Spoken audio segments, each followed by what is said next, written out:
de Loma de Zamora y bueno, y tiene una postura muy firme en cuanto al gobierno de Javier Milei y el rol del radicalismo en torno justamente al gobierno de Javier Milei. Fabio, ¿cómo andás? Valentín Cueto, Carlos Martín y Matías Ferreira, te saludamos. Hola Valentín, ¿cómo andás? ¿Qué tal Carlos? ¿Cómo andás? Bien, bien, ¿vos cómo andás? Bien, bien, bien. Bueno, nos alegramos. Acá, preocupado con lo que está pasando en el país. ¿Qué ves en este momento, Fabio? Contanos, a ver, para empezar. Mira, yo lo que veo es no solamente un gobierno que es, digamos, de ultraderecha, se podría decir, Ujú. sino que es un gobierno que a su vez pone en riesgo la democracia y el sistema.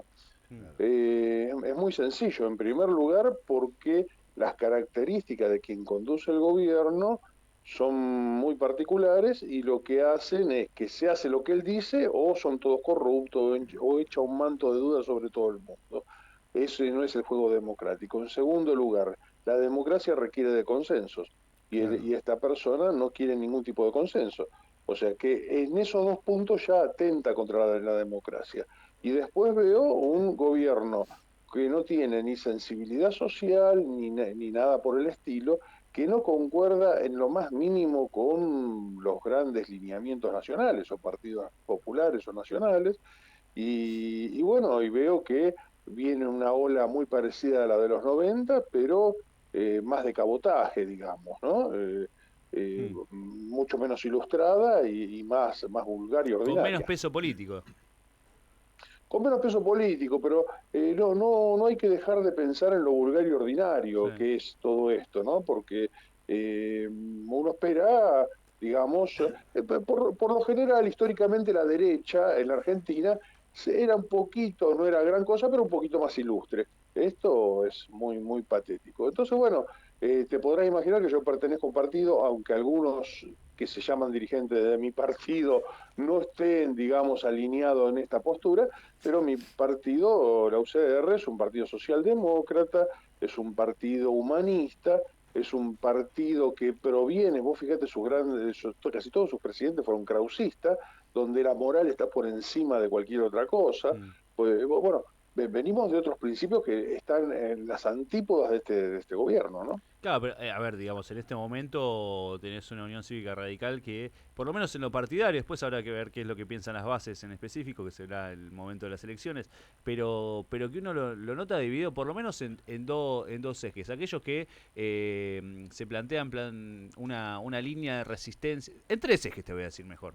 Aquellos que plantean una línea de resistencia entre por ahí los partidos tradicionales, para enfrentar justamente en oposición al gobierno nacional. Entre ellos está, por ejemplo, nosotros lo hemos entrevistado aquí a Federico Strani. Tenés aquellos que tienen una posición más de darle cierto marco de gobernabilidad al gobierno y de acompañar, como puede ser el sector de Loredo, de Cornejo, etcétera. Y después tenés otro sector que tampoco se define mucho para qué lado va. Es como que a veces se los ve con más, ¿cómo se dice? Con más... Dudas que certezas, ¿no? claro, y En con la más dudas elección. de si se Claro, paran al lado del eh, kirchnerismo en una votación en el Congreso y eso los puede perjudicar para su campaña propia. exactamente. Ahora, las tres posturas que vos me nombras, que es así, no me cabe ninguna duda, son tres posturas, digamos, que están desarrolladas, explicadas y las llevan adelante dirigentes que evidentemente tienen intereses en todo este juego. Mm. Ahora, el conjunto del radicalismo, el afiliado común, el militante de base y muchos otros, pensamos que con este gobierno no tenemos nada que ver. Este es el punto. Y que sí creemos de que hay que plantear, y en la Unión Cívica Radical le tiene que plantear a la sociedad un proyecto de país. Después, si concordamos con otros sectores populares en ese proyecto, hay que darle para adelante. No hacer anti por ser anti, ni Claro. pro de tal, porque sí o porque tal dirigente. Acá el tema fundamental es que, lamentablemente, después del 2001, dejamos la democracia de partidos para ir a una democracia de candidatos. Mm. Entonces, me gusta Juan, listo, lo voto, pero Juan propone cualquier estupidez, o me gusta Pedro, estamos en problema. Claro. Yo creo que de vuelta los partidos políticos tendrían que decir qué proyecto de país tenemos, qué proyecto de país yo pretendo que la Unión Cívica Radical le transmite a la sociedad, y no es tan difícil, te los esgrimo en 4 o 5 puntos. Educación y salud pública de excelencia, porque es lo que garantiza la igualdad de oportunidades a futuro. Que haya, digamos, un plan productivo, pero que haya redistribución de riqueza, no que el más rico se haga más rico y el más pobre, sino que todo lo contrario, es una redistribución de riqueza, y eso se hace con leyes sociales, con leyes laborales, acorde a las circunstancias de este siglo. eh, un proyecto de relaciones internacionales donde hagamos valer el peso de Argentina, y donde seamos cabeza de algo. Por ejemplo, nosotros decimos de que Argentina tendría que encabezar un grupo como fue la OPEC con el petróleo, pero un grupo de países que sean grandes Productores productores de de alimentos litio, por ejemplo, agropecuarios. claro, o O no, litio. no, o litio, pero yo, ¿sabés por qué lo propongo en la parte? Porque si uno hace un análisis que yo vengo dando charlas en casi todo el país de este tema, ¿no? Sí, Si uno hace un análisis de la desertificación que tienen todos los continentes, América Latina en poco tiempo va a ser el que va a abastecer de alimento. Para el año 2050 va a tener que, en el mundo se tiene que producir 70% más de alimento para abastecer de alimento a todo el mundo. claro. Y el gran productor va a ser América Latina, porque es el que menos desertificación tiene. Mm. Entonces hay que hacer convenios con las grandes potencias, no para discutir precios, porque los precios los marca el mercado y eso es una realidad, pero sí para discutir inversiones, por ejemplo, en la parte como es, ecológica, para que no se degrade la tierra también de América, porque si tenemos que ser los grandes proveedores de alimentos, va a haber una degradación de la tierra, entonces tenemos que discutir otra agenda, y Argentina tiene que encabezar esos países de grandes productores de alimentos.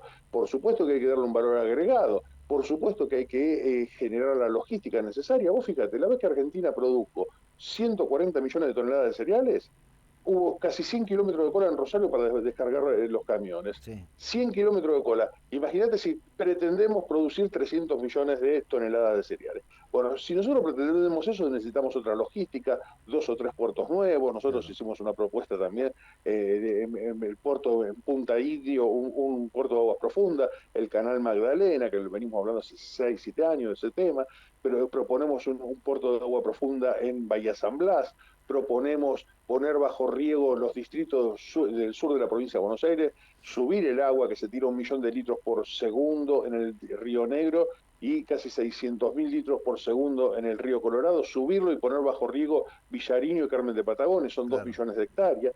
Solamente en impuestos, de si ponemos bajo riego esos dos distritos, la provincia de Buenos Aires equilibra el presupuesto.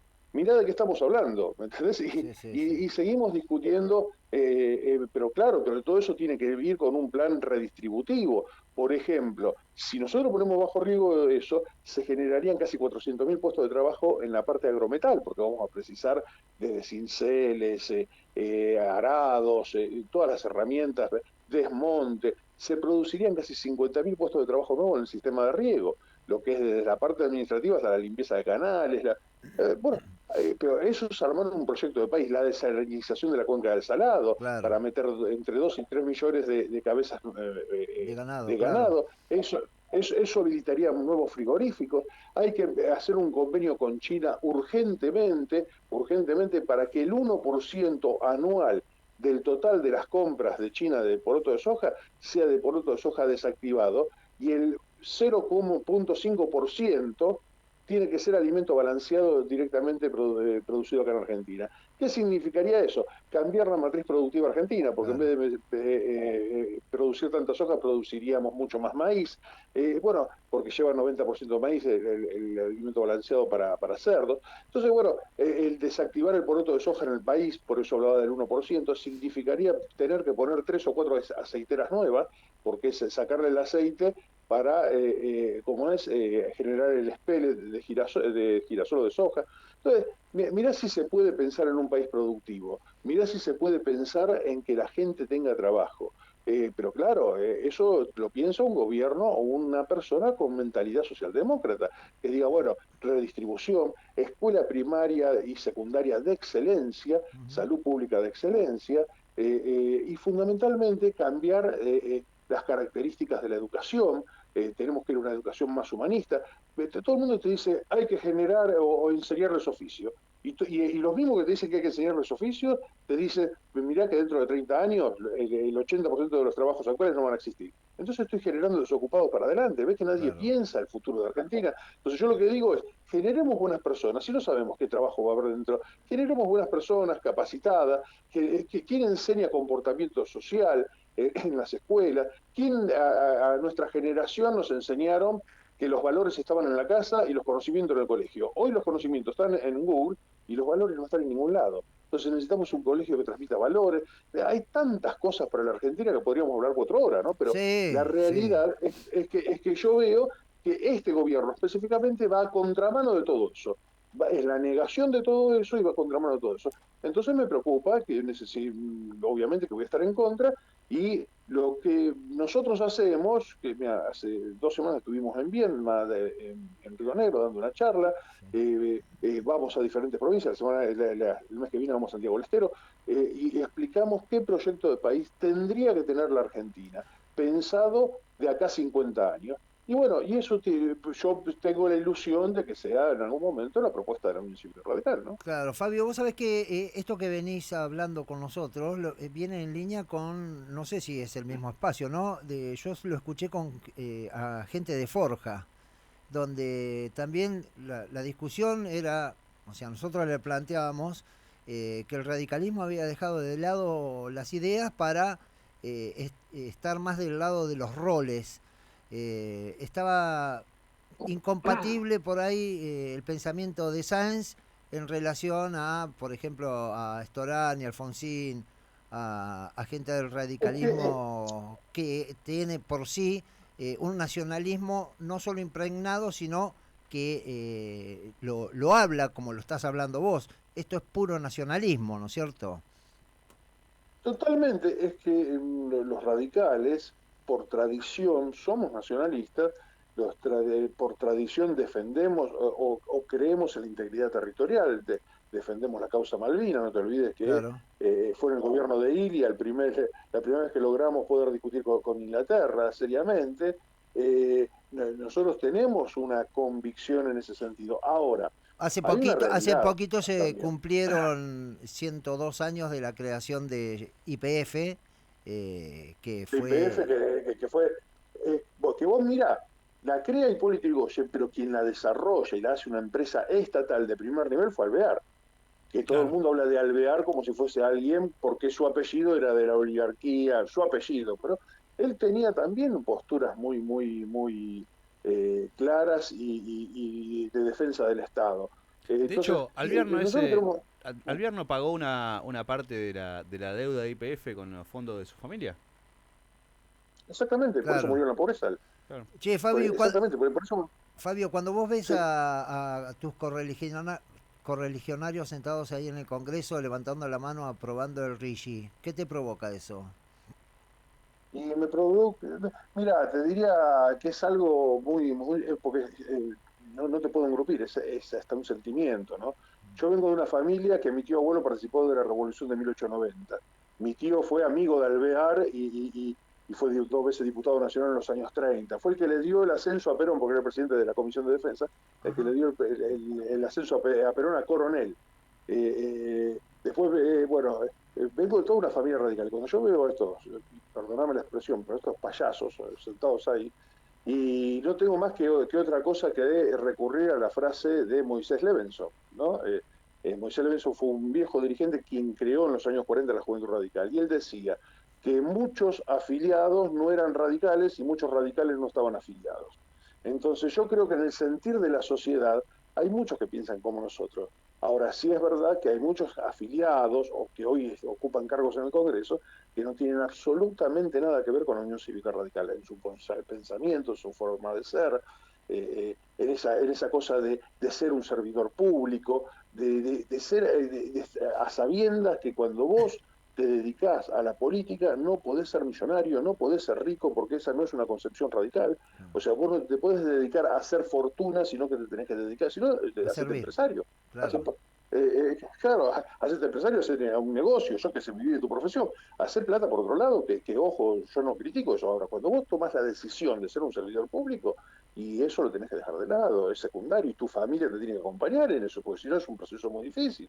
Entonces, yo digo, hay mucha gente que hizo eso, y sin ir más lejos, cuando yo analizo de que Ilia renunció a, todo, a todas las jubilaciones, a todo, y terminó muriendo atendiendo una panadería por haber sido presidente.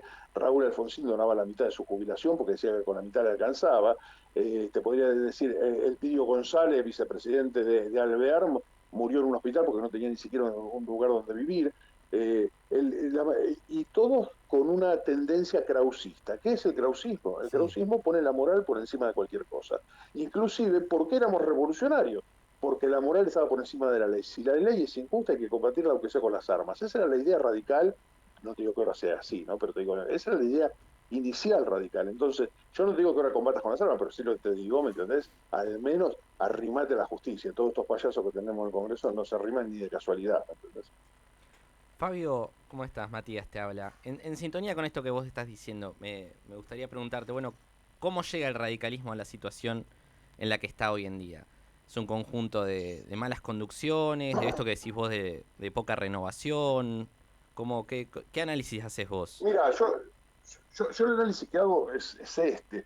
Después de un liderazgo como el de Raúl Alfonsín, que fue un liderazgo fuerte, convocante, con principios, con ideas, eh, digamos, una persona, digamos, que está un escalón por arriba de cualquier otro militante, porque una capacidad realmente asombrosa, por lo menos para nosotros. Después de eso se genera un vacío en el partido. Claro. Y ese vacío no hubo quien lo supiera llenar, y no porque no tuviese la capacidad, que no tenían por ahí todos los instrumentos. Algunos sí tenían la capacidad, pero no tenían el carisma, otros tenían mucho carisma, pero no tenían la capacidad, y de ahí se fue cada vez degradando más. Al punto tal que hoy llegaron a dirigentes toda una nueva generación que no vivió el proceso del 83, que vivió, digamos, que fue posterior, y que por ahí son muchachos que en esta sociedad de consumo encontraron la forma de cambiar su vida personal a través de la política. Claro. Entonces, bueno, eso lo denigro, vos fíjate, a mí me encantaría encontrar dirigentes radicales que hablen de estas cosas, de un sistema productivo, de una justicia con celeridad, de una salud pública de excelencia. Ahora, ninguno te habla de esto. Todos los dirigentes radicales te hablan de la interna, cómo discutir los próximos diputados, los próximos concejales o senadores. Lo único que hablan es de cargo, dan vergüenza, en serio te lo digo. Y te lo digo como radical y como radical que participo, y lo digo en todos los comités, por eso lo puedo decir públicamente. Dan vergüenza mucho de nuestros dirigentes. O sea, no se les cae una idea, ni de casualidad. Y bueno, y eso la gente lo empezó a percibir. Entonces, esto qué ve la gente, ve a un tipo como De Loredo que acompaña a este gobierno, y del otro lado ve a un Manes que por ahí con posturas más razonables, pero que por ahí sin la fuerza necesaria como para que la sociedad lo capte. Entonces ve esa dualidad dentro del partido y dice, bueno, todos son impotables. Y Claro. bueno, y eso es lo que está pasando, lamentablemente. Y a mí me duele muchísimo tener que decir esto de mi partido, pero bueno, es una realidad que ya excede los límites del radicalismo, que lo ve toda la sociedad. Una de las posturas que tiene Ricardo Alfonsín es como que se siente desplazado de su propio partido porque, bueno, era lo que hablábamos inicialmente, ¿no? El tema de las ideas se dejó de lado para cubrir roles o espacios de poder. Y esto lo deja como desairado en lo que hablamos con él y se acercó a lo que es Forja, ¿no es cierto?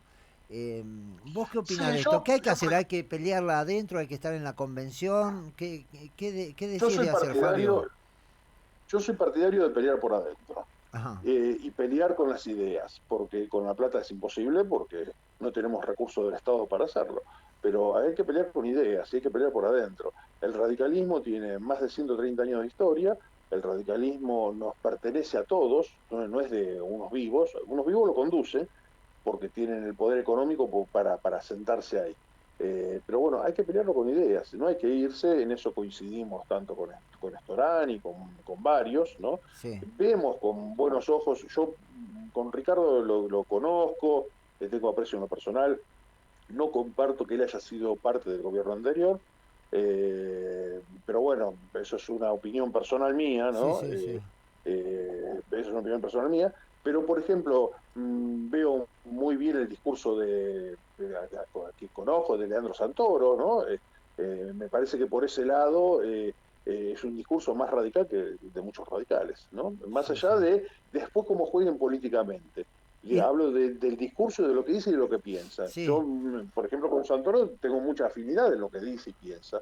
Y me gustaría que vuelva algún día al partido para poder dar la pelea junto a él dentro del partido, ¿no? Claro, ¿y Lustó qué te merece? Gustavo, me parece que la votación del Senado, yo la aplaudí, lo felicité y estoy totalmente de acuerdo. Sí. Pero me parece que él está en una dualidad también entre lo que tendría que hacer, que es lo que le pasa a muchos, y el pragmatismo normal para mantener una estructura. Entonces esa dualidad a veces te lleva a que un día vota bien y dos votaste mal, ¿viste? Sí, Yo aparte, eso es lo que estoy viendo. claro, aparte él fue parte del gobierno de Kirchner en su momento y en la Sí, pero provincia de Buenos Aires también estuvo como ministro de producción de acá de la provincia de Buenos Aires con el justicialismo. exactamente. Ahora yo eso, sabes que no lo tengo muy en cuenta en el caso de él, porque él se va del kirchnerismo en el 2007. Ya pasaron 17, 18 años, ¿entendés? 17 años que se fue del kirchnerismo. Después de ahí mantuvo una postura coherente en el sentido que ha acompañado en algunos casos al kirchnerismo cuando creía que era necesario y cuando no le votó en contra. Sí, Entonces yo eso medianamente no lo juzgo en Lustó específicamente. Ahora, aquellos que usan a Lustó para pegarle al radicalismo, que son por lo general muchos de los que defienden este gobierno, yo les digo, a ver, muchachos, ustedes tienen a Scioli y tienen más de 1000 funcionarios de la cámpora adentro todavía. Entonces, claro. ¿de qué hablan? No me jodan. Hablan ¿cómo es? De Menem, o sea, se identifican con el menemismo, eso lo dice el propio presidente. El otro día, está bien que no es muy serio, ¿no? Lo de esta chica Lidia Lemoine. eh, Lemoine, pero dijo, el peronismo fue Perón, Menem y Milei. Decís, Ah, sí, bueno, sí. está bien que no es serio cualquier cosa que pueda decir esa chica no es serio, pero la Claro. realidad es que lo expresan y evidentemente no creo que eso haya salido de ella. Eso en algún momento lo escuchó también. Entonces me parece a mí que yo no lo jugaría al Gustavo por eso. Sí Pero lo ¿sabes por juzgo qué? a ¿Sabes veces por qué te lo por la dualidad pregunto? que tiene. ¿Sabes por qué te lo pregunto? Porque Alberto Fernández viene de la socialdemocracia y estaba más emparentado con el radicalismo que con el peronismo propiamente dicho, ¿no es cierto? Y Ricardo Alfonsín participó de un gobierno socialdemócrata como el de Alberto. No Si yo así, sí. personalmente no creo que haya sido socialdemócrata el gobierno de Alberto. Mm, No digo de que él no se defina. ¿Viste? Lo que pasa es que hoy en la política pasan cosas raras. De Loredo se dice radical, pero no actúa como radical. no, Eh, eh, claro, Fernández te dice que era socialdemócrata, pero no actuó como socialdemócrata. No sé, tal te dice tal cosa, pero actúa como otra. Entonces vos decís, yo lo único que te puedo decir es que desde hace aproximadamente 15 años, en la Argentina, y esto sí te lo dice alguien que es socialdemócrata, ¿no? En la Argentina siempre ganan los mismos y pierden los mismos. En sí, el último proceso de Cristina ganaron los bancos y ganaron algunos grupos financieros, pero fundamentalmente los bancos. Con Macri ganaron más los grupos financieros y después los bancos. Con Alberto Fernández ganaron los bancos y los grandes supermercados, que hicieron un negociado terrible con la tarjeta alimentar sí. del principio del gobierno de Fernández, que se llevaba, era una transferencia de miles de millones de pesos Mm, porque te sacaban la oferta cuando cobraba la gente y la gente el 80% compraba en los supermercados y el gobierno le transfería directamente. Sin hacer ninguna negociación para que le bajen precio, para que ganen menos, nada, se lo entregaron directamente a la ganancia. O sea que, y con quien gana los grandes grupos financieros y sí, los bancos. claro. Entonces, con todos ganan lo mismo. ¿Y quién pierde?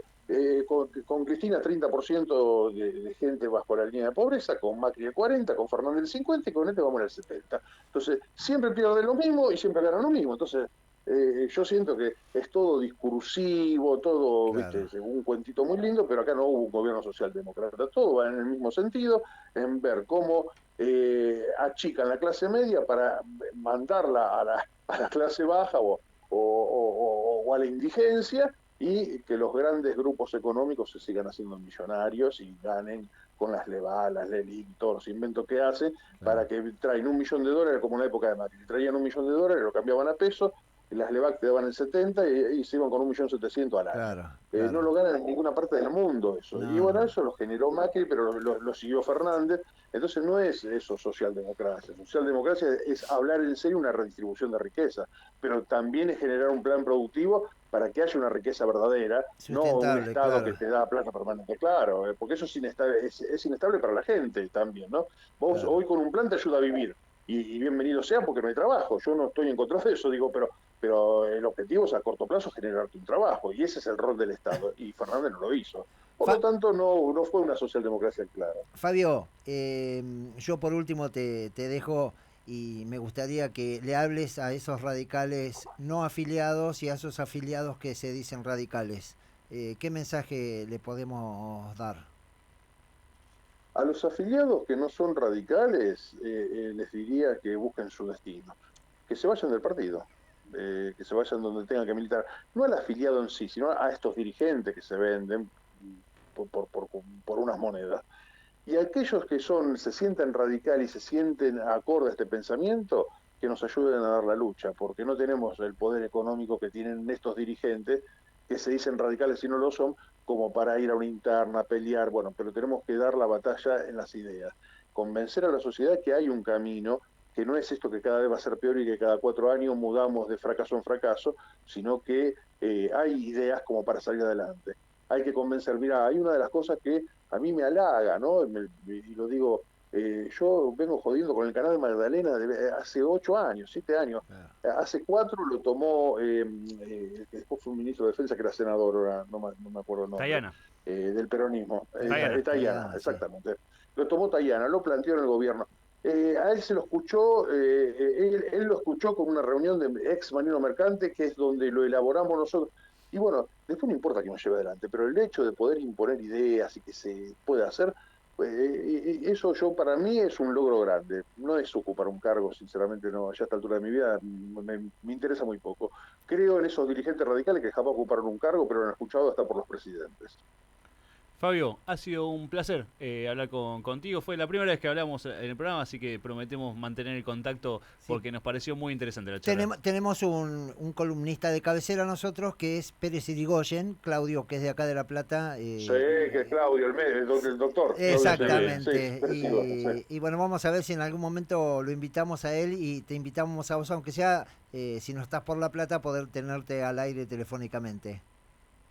No, sí, si me avisen con tiempo, yo me hago una escapada, no tengo ningún problema. Buenísimo. Así que a disposición. Bueno, muchísimas gracias. No, gracias a ustedes. Muchísimas gracias. No, por favor. Hablamos con Fabio Abraham, dirigente radical de Lomas de Zamora. La verdad, muy interesante la charla. Sí, yo me quedé con ganas y se me pasó. Yo quería saber si tenía familiares en Bahía Blanca. Esas cosas que quieres saber, Carlos. Sí, porque... te comento, así te vas acostumbrando. No, ¿sabes por qué? Porque yo era muy amigo de Pirucho Abraham. Ah, mira. Que era de aquel lugar de la 6ª sección electoral, pero era peronista, Pirucho. Ah, había una diferencia. Pero este viene de familia muy radical, por lo que viene diciendo. No, viene de los troncos. Claro. Sí. De los troncos radicales, obvio. Pero muy bueno.